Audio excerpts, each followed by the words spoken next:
നമസ്കാരം, മെട്രോ മാറ്റിനിയിലേക്ക് സ്വാഗതം. മലയാളികളുടെ പ്രിയങ്കരനായ ഗാനരചയിതാവാണ് കൈതപ്രം ദാമോദരൻ നമ്പൂതിരി. ഗാനരചയിതാവ് എന്ന നിലയിൽ മാത്രമല്ല, കവി, സംഗീത സംവിധായകൻ, നടൻ, ഗായകൻ, തിരക്കഥാകൃത്ത്, മ്യൂസിക് തെറാപ്പിസ്റ്റ്, കർണാട്ടിക് സംഗീത വിദഗ്ധൻ എന്ന നിലയിലും അദ്ദേഹം പ്രശസ്തനാണ്. പൊന്മുരളി ഊതും കാറ്റിൽ, കണ്ണീർപ്പൂവിന്റെ കവിളിൽ തലോടി, രാമായണക്കാറ്റ് തുടങ്ങി മലയാളത്തിൽ ഇന്നും ഏറ്റുപാടുന്ന ഒരു പിടി നല്ല ഗാനങ്ങൾ സമ്മാനിച്ച അദ്ദേഹം തന്നെയാണ് ലജ്ജാവതിയെ നിന്റെ കള്ളക്കടക്കണിൽ എന്ന ഗാനത്തിലൂടെ മലയാളക്കരയാകെ ആവേശത്തിലാക്കിയതും. മലയാളത്തിന്റെ പ്രിയപ്പെട്ട ഗാനരചയിതാവായി നിൽക്കുമ്പോൾ തന്നെ പലപ്പോഴായി വാർത്തകളിൽ നിറഞ്ഞിട്ടുള്ള ഒരാൾ കൂടിയാണ് കൈതപ്രം ദാമോദരൻ നമ്പൂതിരി. ചില വിവാദ പരാമർശങ്ങളാണ് അദ്ദേഹത്തെ വാർത്തകളിൽ നിറച്ചത്. എന്നാൽ ഇപ്പോൾ നടൻ പൃഥ്വിരാജിനെ കുറിച്ച് കൈതപ്രം പറഞ്ഞ വാക്കുകളാണ് ഇപ്പോൾ സോഷ്യൽ മീഡിയയിൽ ചർച്ചയാകുന്നത്.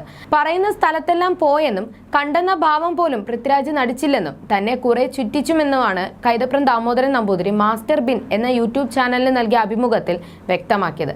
സിനിമാക്കാരിൽ ചിലർ തന്നോട് സഹകരിക്കാറില്ലെന്ന് കൈതപ്രം പറഞ്ഞപ്പോൾ അത്തരത്തിൽ ആരെയെങ്കിലും സമീപിച്ചിരുന്നുവോ എന്നാണ് അവതാരകൻ ചോദിച്ചത്. അതിനുള്ള മറുപടിയായുമാണ് പൃഥ്വിരാജുമായുള്ള അനുഭവം കൈതപ്രം ദാമോദരൻ നമ്പൂതിരി വെളിപ്പെടുത്തിയത്. സിനിമാക്കാരിൽ ഒരുവിധം ആളുകളെല്ലാം അപ്രോച്ച് ചെയ്തിട്ടുണ്ട് ഒരു പ്രോജക്റ്റിന് വേണ്ടി. പക്ഷേ സിനിമാക്കാരോ ഗവൺമെന്റോ സഹകരിച്ചില്ല. നായകൻ പാകിസ്ഥാനായിരുന്നു. അതുപോലെ ഞാൻ പൃഥ്വിരാജിന്റെ പിന്നാലെ ഒരുപാട് നടന്നു. പക്ഷേ ഞാൻ എന്തിനാണ് നടക്കുന്നതെന്ന് പോലും അയാൾ എന്നോട് ചോദിച്ചില്ല. പൃഥ്വിരാജ് എന്നെ കണ്ട ഭാവം പോലും നടിച്ചിട്ടില്ല. അയാൾക്ക് പാട്ട് എഴുതേണ്ടി വരുമ്പോൾ എൻ്റെ അടുത്ത് വരും, അത്രയേ ഉള്ളൂ എന്നാണ് കൈതപ്രം പറഞ്ഞത്. പൃഥ്വിരാജിനോട് കഥ പറയാൻ വേണ്ടി അയാൾ പറഞ്ഞ സ്ഥലത്തെല്ലാം പോയിരുന്നു. എന്നെ ഒരുപാട് ചുറ്റിച്ചു. എനിക്ക് പക്ഷെ അതിൽ പരാതിയില്ല. അയാൾക്ക് വേണ്ടെങ്കിൽ വേണ്ട, അയാളുടെ കാര്യമല്ലേ, അയാൾ നോക്കൂ. എനിക്ക് ആവശ്യമില്ലാത്ത കാര്യത്തിന് ഇയാൾ എന്തിനാണ് വരുന്നതെന്നായിരിക്കും അയാൾ ചിന്തിക്കുന്നുണ്ടാവുക. എനിക്ക് അതിൽ പരാതിയില്ലെന്നാണ് കൈതപ്രം ദാമോദരൻ നമ്പൂതിരി പറഞ്ഞത്.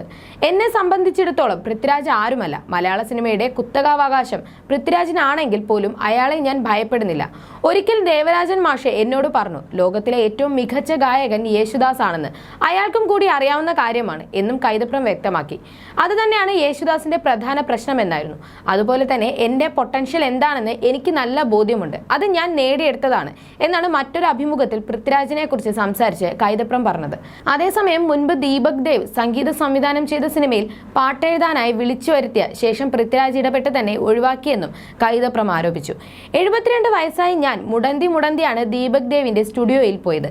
പാട്ട് എഴുതിയിട്ട് എന്നെ പറഞ്ഞയക്കുമ്പോഴുള്ള വേദന എത്രയാണെന്ന് ആലോചിച്ചു നോക്കൂ. എൻ്റെ വേദന പൃഥ്വിരാജ് ഇത്രയും മണ്ടനായി പോയല്ലോ എന്നാണ് ആലോചിച്ചാണ് എന്നായിരുന്നു കൈതപ്രം അന്ന് പറഞ്ഞത്.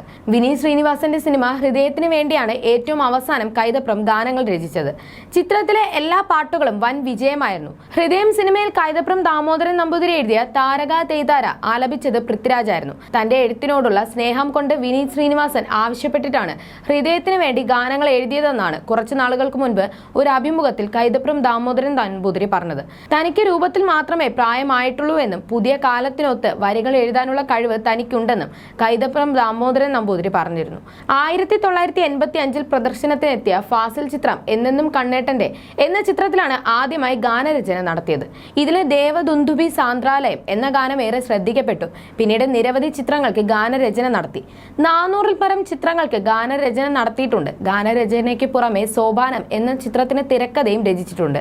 കൂടാതെ സ്വാതി തിരുനാൾ, ആര്യൻ, ഹിസ് ഹൈനസ് അബ്ദുള്ള, ഭരതം, ദേശാടനം തുടങ്ങി 20-ൽ പരം ചിത്രങ്ങളിൽ അഭിനയിച്ചിട്ടുമുണ്ട്. 1993-ൽ പൈതൃകത്തിലെ ഗാനരചനയ്ക്കും 1996-ൽ അഴകിയ രാവണൻ എന്ന ചിത്രത്തിലെ ഗാനരചനയ്ക്കും സംസ്ഥാന ചലച്ചിത്ര പുരസ്കാരം ലഭിച്ചു. നാടക ഗാനരചനയ്ക്കും 2 തവണ സംസ്ഥാന സർക്കാർ പുരസ്കാരം നേടിയിട്ടുണ്ട്. കളിയാട്ടം, തട്ടകം എന്ന് സ്വന്തം ജാനകിക്കുട്ടി തുടങ്ങി 20ഓളം ചിത്രങ്ങൾക്ക് സംഗീത സംവിധാനം നിർവഹിച്ചിട്ടുണ്ട്. 1996-ൽ ദേശാടനം എന്ന ചിത്രത്തിലൂടെ മികച്ച സംഗീത സംവിധായകനായി കർണാടക സംഗീത രംഗത്തെ സംഭാവനകളെ മാനിച്ച് തുളസീവന പുരസ്കാരം ലഭിച്ചിട്ടുണ്ട്. തീച്ചാമുണ്ടി, കൈതപ്രം കവിതകൾ എന്നീ കവിതാ സമാഹാരങ്ങളും അദ്ദേഹം രചിച്ചിട്ടുണ്ട്. You're watching me on metromatney.com. metromatney.com. Subscribe for more videos. Subscribe here for more videos. Subscribe now. Thank you.